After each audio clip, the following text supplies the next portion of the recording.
Hello, beautiful perception trainers people. Welcome back to the latest video where we're going to do another Ask Aliyah Anything. So this is actually the question that inspired me to start doing this.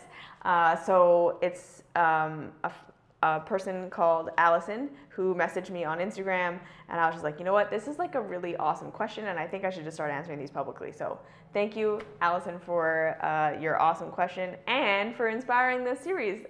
You're just so great. So here's her question. All right, she says, I work at Virtuous Pies here in Vancouver, and although I am very proud to work there, it is not quite for me. It is not my desire. It filled its purpose of allowing me to have more money at a time when I needed it, but now I don't feel great working there, so I am taking a risk and leaving. Funny thing is, though, since I handed in my notice in, the place and people have become more fun to be around. Those that I didn't feel a connection with have been treating me well. Whether they know I am going or not, or whether it is genuine or not, I still felt a shift in their attitude towards me. This has confused me a little. Does it mean that the universe is showing me my decision to leave is the right one, or is showing me that if I just relax and let go and be here with whatever work I am doing, I will enjoy it? Thank you, Allie.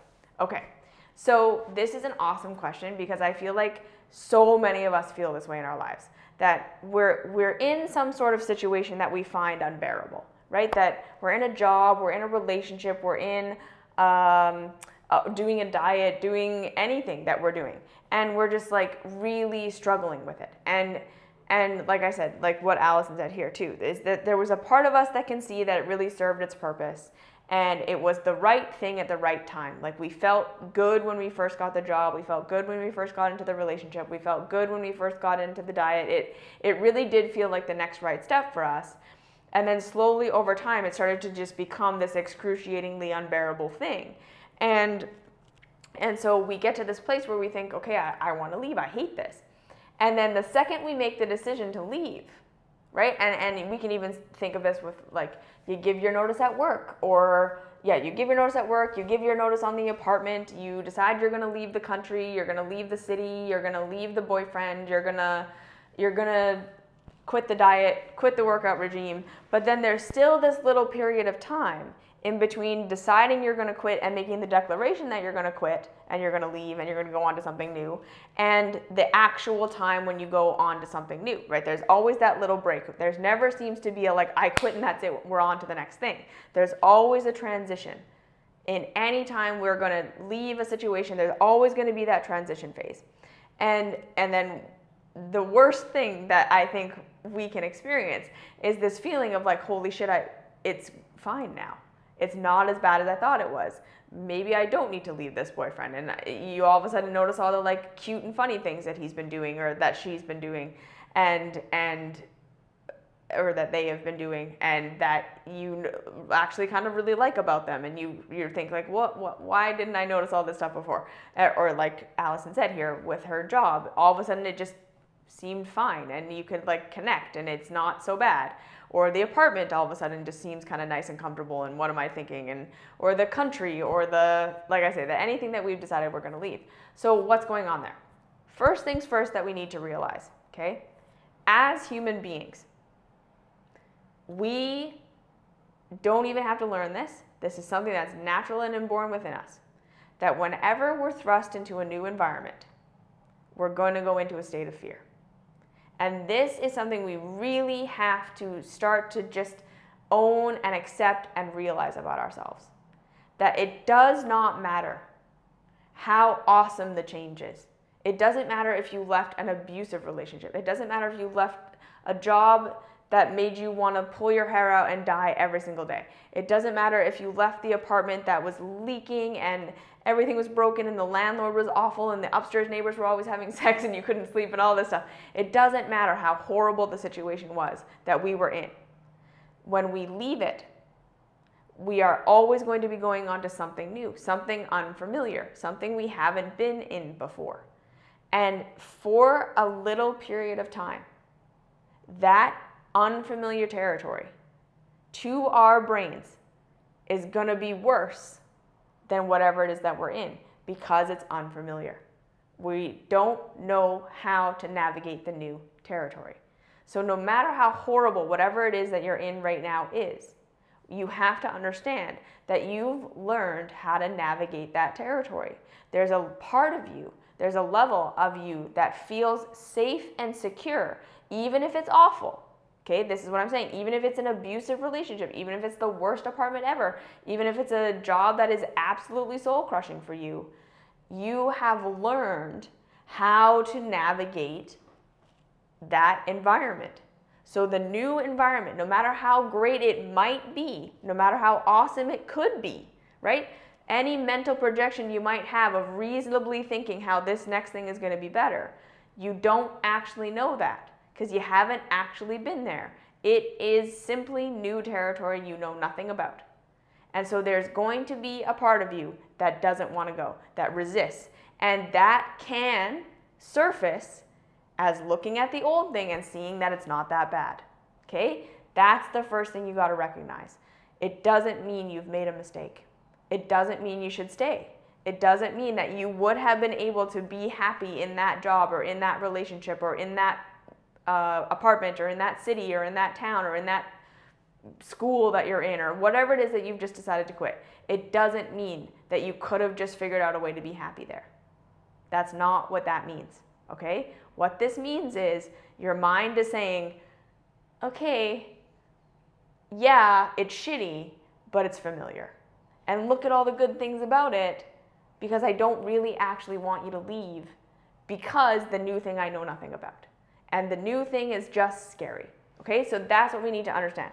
There's still a part of your brain that looks at the unfamiliar territory and just sees threat.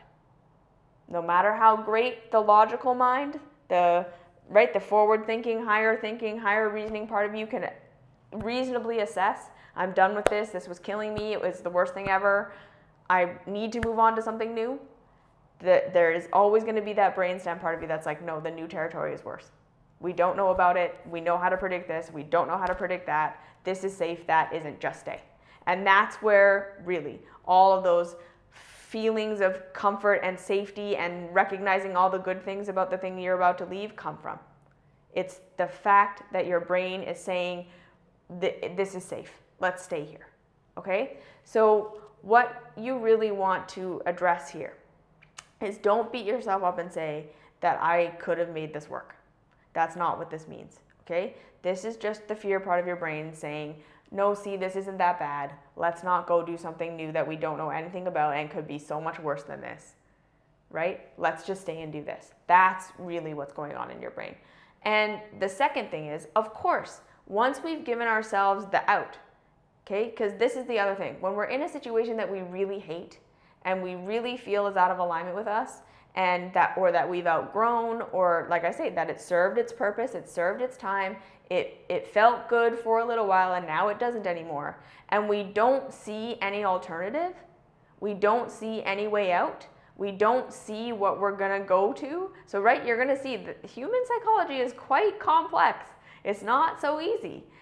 When we can't see anything beyond what we're in, all we're gonna see is how terrible everything is. And yes, it is going to be inflated in your mind and in your emotions and in your way of being, how terrible it is. Okay? Because again, when you're in a shitty situation that really doesn't feel good for you and you can't see any way out, you feel trapped. Okay? You have to understand that really what you're feeling is victimized. You're feeling like a victim to your circumstance. When you feel like what you're in is terrible and there's no other alternative, you can't see your way out, you are in a victim state. And what do we know about a victim state? There's literally nothing that humans have a more negative emotional, mental, spiritual reaction to, physical reaction to, than feeling like a victim. Okay? So that's the second thing that you got to realize, you got to recognize, that as you have created this other option for yourself, you no longer feel like a victim. You feel empowered in a way that you haven't been feeling empowered before. And that is going to cause a huge boost in your emotional, mental, spiritual, and physical well-being. Because again, the biggest lie that we believe to be true in our lives is that we are victim to anything. That there's nothing we can do to improve our situation. That whatever it is that we're in, we have absolutely no control. That is the biggest lie that we tell ourselves as human beings, and that is why it causes the deepest amount of mental, emotional, physical, and spiritual discomfort. Okay? We physically, mentally, emotionally, and spiritually react the poorest to the idea that we are victim to something because it is the fundamental lie. Okay, so now, again, we're going to go a little bit bigger with this concept. I do understand that there are people who are being physically held captive by people, who are physically, mentally, emotionally so entangled in what they're tangled up in that they essentially, it very much looks like from the outside that they have no power over their situation. And I am not saying that those things don't exist and that everyone should just be able to liberate themselves to their dream life anytime they want. And like people who are in an abusive, just, right, the situations that exist on the planet right now, where there are people who are absolutely victimizing other people and where their lives are literally being put at risk for these, in these situations, like in the Holocaust. No one is saying that the people who were in the concentration camps should have just liberated themselves through their thinking. No one is saying that. I am not saying that. I'm not saying that they weren't being victimized. They absolutely were. But just like in the book Night, the author of that book said, look, I realized that they could take me to the gas chamber as a captive man, or they could take me to the gas chamber as a free man. And so his level of power and taking his power back at that moment was not the difference between being in the camp and not being in the camp. At that moment, it was simply an internal new way of looking at his situation where he could tell himself, look, I'm going to go because the alternative is not something I want. I'm going to own the situation that I'm in and find the power that I do have to feel that I am autonomous in some way, that I'm not being completely controlled by. They can't make me feel like I'm a captive man. I have to agree to that. That's basically what he realized. That even if all of these other things about my reality are true, I can't just walk away from this camp. I can't just get out. That's not the level of freedom that is available to me in my next step of my own liberation place. But what was available to him was, they can't make me feel like a captive animal. They can't make me feel that way. They cannot make me see myself that way. They don't have control over how I see myself.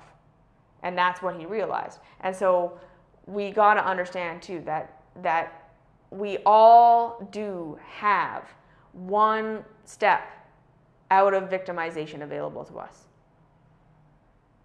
It's not necessarily complete freedom, right? Just like we all have the ability to heal something that's going on with us on a physical level, a little bit.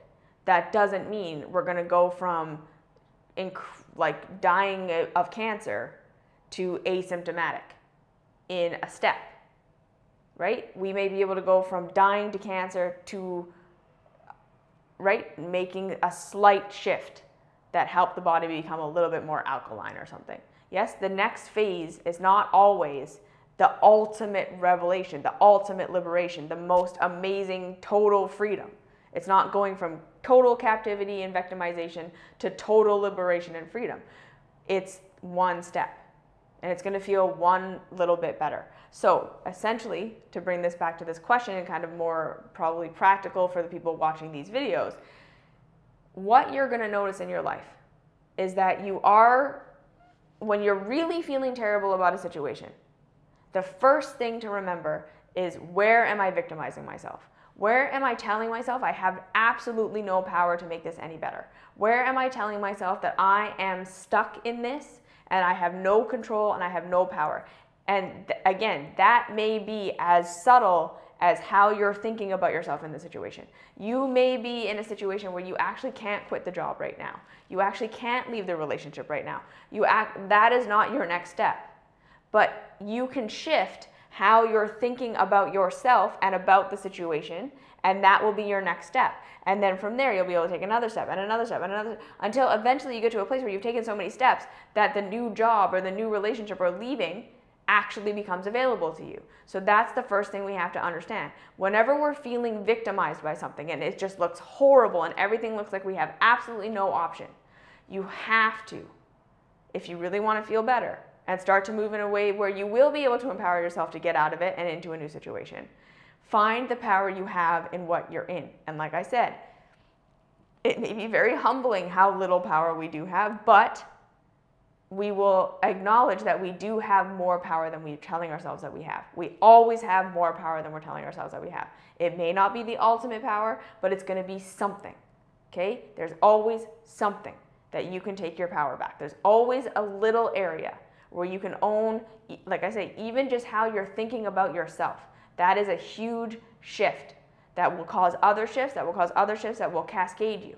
Okay? So first things first is, where is my power?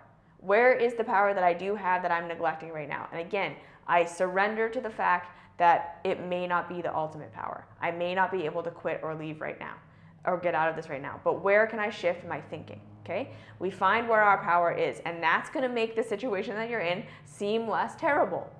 Okay? Again, that's not necessarily to say that you should be able to make this situation work. It's just that you have raised your own feeling of positive feeling, you've shifted your perspective.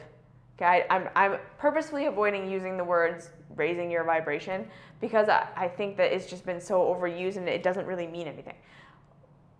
What you have really done is you've shifted your perspective to be closer in alignment with truth, and that's why it feels better. You've shifted your perspective to be closer into alignment with truth, with the actual power that you do have, that you are going to develop as you go along, moving your way incrementally out of your victim situation into feeling empowered. That is closer to reality. The empowered you is the real you. That's the real reality. So as you move closer to that, you're going to feel better and better and better and better and better, because it's closer and closer and closer into alignment with the ultimate truth of who you are and the actual power you do have. You are going to have to take a journey though. You're not actually there yet. So each time you take a step towards more empowerment, you're going to feel better. And eventually, it's going to come to the place where you're ready to leave the situation. And then there's going to be this whole explosion of like, actually, I don't want to. This is maybe not so bad. All the awesome things about it start to come back into, right? Even when we leave the abusive relationship or leave the thing and we're in the new thing, there's going to be a part of you that looks back on that thing that you have hated for the last 10 years with fondness. And that is going to be because that was familiar. You knew how to do that.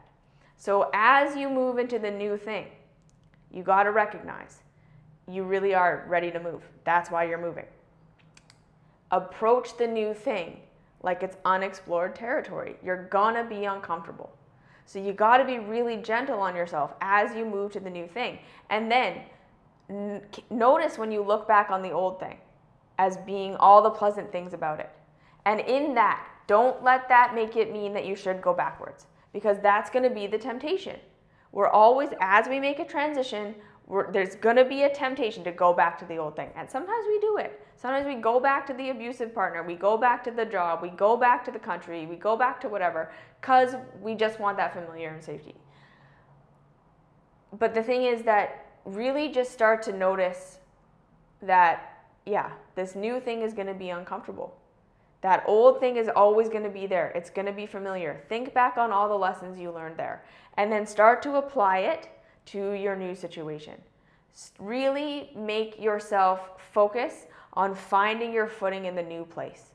Yes? If you can do that, if you can really allow yourself to focus on finding your footing in the new place, learn your comfort and familiarity, right? Don't let your mind just completely wallow on what you've lost and where you've been, because that is going to be what our minds want to do. They want to draw us back to where we were, that was comfortable and familiar, and it prevents us from really actually getting comfortable in our new place.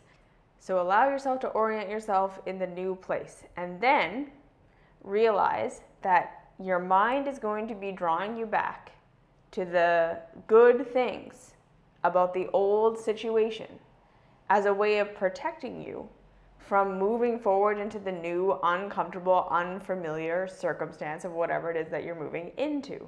So this is the other really big key to really understand as you move forward into the new thing, right? So you've liberated yourself, you've taken your power back, you've seen where you were a victim, you've seen where you were victimizing yourself, and then you've taken the step to go to the new place. Now, as you do this, okay, use the things that you're missing and that your mind is drawing you back to about the old thing to your advantage. Because here's the real thing, okay? Even if we don't allow ourselves to go back to the old thing because the new thing is unfamiliar and the old thing is familiar, and again, understanding our psychology, we're always going to want to go to what is familiar because that is how we know to survive. We know we can survive the old thing. So even though it was horrible and we felt like we were victims and we felt like we were in all this pain and it was totally out of alignment with us, we had figured out how to make it work. We knew how to survive that territory. The new territory, no matter how much better it might be for us, no matter how much more exciting, more fulfilling, more in alignment with who and what we are and what we want it may be, it's still going to be, for a period of time, unfamiliar and therefore threatening to your survival. So it doesn't matter, again, how awake and aware and conscious you are of how much better what you're moving into is, or how it might be moving you in a direction that you want to go, right? The thing that you're moving into may not be the ultimate job, it may not be the ultimate relationship, it may not be the ultimate thing, but you can still kind of reason and ration that it's better than what you were in before. And again, if there's a part of you that wants to go back to the old thing, understand that is because it's comfortable, safe, and familiar. Not because it's the right thing for you. Not because it's necessarily something you need to go through again. And sometimes it is. Sometimes we physically go back to the old thing. We go back to the old relationship. We go back to the old job. We go back to the old thing that's not serving us. And we think, why did I do this? Why did I come back to this? Right? We go all the way back to it and we think, it is just as terrible as I thought it was. Why am I back here? The new thing wasn't that bad. Da, da, da, da, da. And we think, what happened there? Again, you went back because it was comfortable, familiar, and safe. You knew how to do that. And making a change is always going to be scary. So when we're making a change and we're moving to the new thing, what you really want to do is two things. Yes? Number one, really make space and time for yourself to familiarize yourself with the new situation. Really remind yourself over and over and over again that even though you're missing the old thing, and even though the old thing seems so much better, and even though this new thing should be better, but now you're just seeing all the things about this new situation that might not be good, or all the scary parts about this and how it's not as comfortable as the old thing and not as familiar, and it's missing some of the things that the old situation has that this situation doesn't. As you go through that, remember, okay, this is my mind trying to get me to go back to what's comfortable and familiar.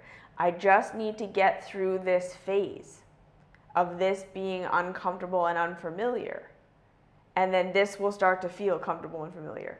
Okay? The new situation is going to feel worse at first. Not necessarily because it's worse, but because it's new, it's novel, it's unfamiliar, okay? So that's the first thing.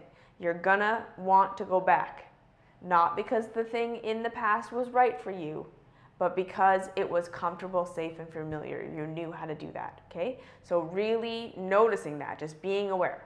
Second thing, in the old situation, again, coming back to part of the reason it felt so bad, yes, there were things about it that were out of alignment with you. But a big part of what was out of alignment about it was that you were victimizing yourself, right? So in the old job, you may notice that you had a certain way of interacting with your coworkers that made you feel isolated. And so in the new job, you want to be aware of that. Really look at, right? So as your mind is drawing you back to all the good things about what was so good about that past experience, also start to focus on what was it that you really didn't like about it? Like really draw to your mind the things that were not good about that past situation, that the reasons why you wanted to leave. And then see how you were contributing in your mindset and in your actions to those situations. Not to say that that was your fault or that you could have made that work, okay? That's not what this is about. This is saying you have moved yourself to a new place for a reason. Now, making sure you don't simply recreate the old thing in the new place, because that's going to be the other thing your mind does. You see with this comfort and familiarity thing, right? If you don't physically go back to the old thing, your mind will say, fine, we'll just recreate the old thing in the new thing, and then it will be familiar again. You see? So then we start to behave in ways that are just like the ways that we were behaving in the old job, in the new job, or in the new relationship, right? We start to notice like part of the reason I didn't feel connected to my partner is because I wasn't honest with him. Maybe this partner I couldn't be honest with him, but this new partner I can be, but I'm still afraid to because it's a risk to be honest. So now I need to challenge myself to be honest with this new partner in a way that I wasn't honest with the old partner, so as not to create the same dynamic I had with my old partner. In my new job, I need to say the things that I don't want to do. I need to be different with my coworkers. Maybe you need to be more open, more honest, more authentic, less angry, or whatever it was that you were in the old job that was making you feel so disconnected from your coworkers. And it really, again, it could have been them, but how you were relating to them is still a part of that. And how you were letting them make you feel was still a part of that. So again, just taking it back to where were you being victimized and where was your power, okay? Not necessarily that you need to go back and express your power in the old thing, but express your power in the new thing. Start on the new foot, okay? So really seeing what was so bad about this old thing. Where was I victimizing myself? Where was I being victimized? And how can I be different in this new place so that I don't just recreate the old situation? That's what we really want to be aware of, okay? So your mind is going to draw you back to the old thing. You're going to miss it. You're going to lament leaving. There's going to be that. And you just make room for that, right? Make the rest of your life as comfortable and familiar as possible. Really, really just say, okay, like, look, I am safe. I am safe. I'm safe. This is new territory. It's okay that I'm scared. It's okay that it's unfamiliar. It's okay that I don't know how to be in this new place. It's okay that even though it should be so much better, it doesn't actually feel better right now because it's new and scary and different. So just make yourself feel comfortable in that. Make yourself feel safe in that. Tell yourself that's okay. You're going to miss the old thing. So really look at the things that you did like about that thing, that did work about the old thing. That's information about you that you need to know.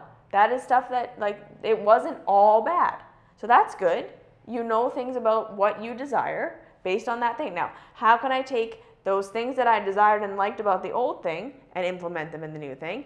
And then really remembering the things that you hated about the old thing. And then looking at where you were thinking things and contributing to that, right? Really looking at your behavior, your mindsets, your thoughts, your limiting and false beliefs that were contributing to you feeling so victimized in that old situation. And seeing where you need to take new action so as not to victimize yourself in that way in the new situation.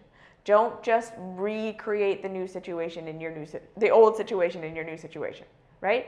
Really be looking for, where was I victimizing myself? Where was I not taking my power that I can in this new situation? I've moved myself to this new situation where I have this fresh start. Because it's so much harder to take your power back in a situation that you have previously given your power up in. Starting new and fresh and taking your power before you even give it away is easier. Not easy, easier. Okay? So if you go back to the old situation, see if you can take your power back in the places where you were being victimized, and maybe it's not so bad. Maybe it still is. Sometimes we have to go back and see. So don't beat yourself up for that. Really, if you do end up going back to the old situation, start to take your power back in places where you were giving it away and see what happens. In the new situation, take your power back in places where you were giving it away in the old situation. Really see where you were thinking, what you were thinking about yourself and about the reality and what you had to do and what you had to be and how that wasn't working for you. And assert yourself to do something different, to be different in the new situation, and then be very gentle on yourself that that's going to be scary and hard. Okay? So this both thing. Doing the new thing, loving that it's hard and scary. Doing the new thing, loving that it's hard and scary. Doing the new thing, loving that it's hard and scary. It's a lot of reflection. Yeah? So that's my advice. You didn't make the wrong choice. You've unvictimized yourself. Now, really, really, don't make it necessarily about the circumstance changing that's changing your life. You change your life by seeing what you were doing that was giving up your power in the old situation and how you can be different in the new situation so that you can become comfortable and familiar in this new situation in your new way of being. You changing is what's going to make the new situation better, because we can always just recreate the old thing and the new thing. Wherever you go, there you are. So really learn from what was so bad about that old thing and how can I change my way of being in the new thing, not just expecting the new thing to just be better. How can I change my way of being in the new situation so that I don't simply recreate the old situation? Does that make sense? So create a new situation in the new situation. Really let the new situation be an opportunity for you to take the scary leaps to be different than you were in the old situation. That is really taking your power back. Okay? So if you have any questions, comments, concerns, leave those down below. Like, share, subscribe. Follow me on Instagram. Follow me on Facebook. I have daily inspirations that go on there. Follow the website, perceptivetrainers.com. I got the 33-day body balance program. I got the Your Body is on Your Side program. I got the perception diet. Got the mystery school. So lots of resources for you. And if you've got questions for this series, you can leave those down below and be specific with your question, okay? If you want to know something, see if you can make it like not like what should I do with work? Make your question more specific, okay? So that we can really dig into it, all right? And other than that, thank you so much for watching, and I'll see you in the next video. Mwah.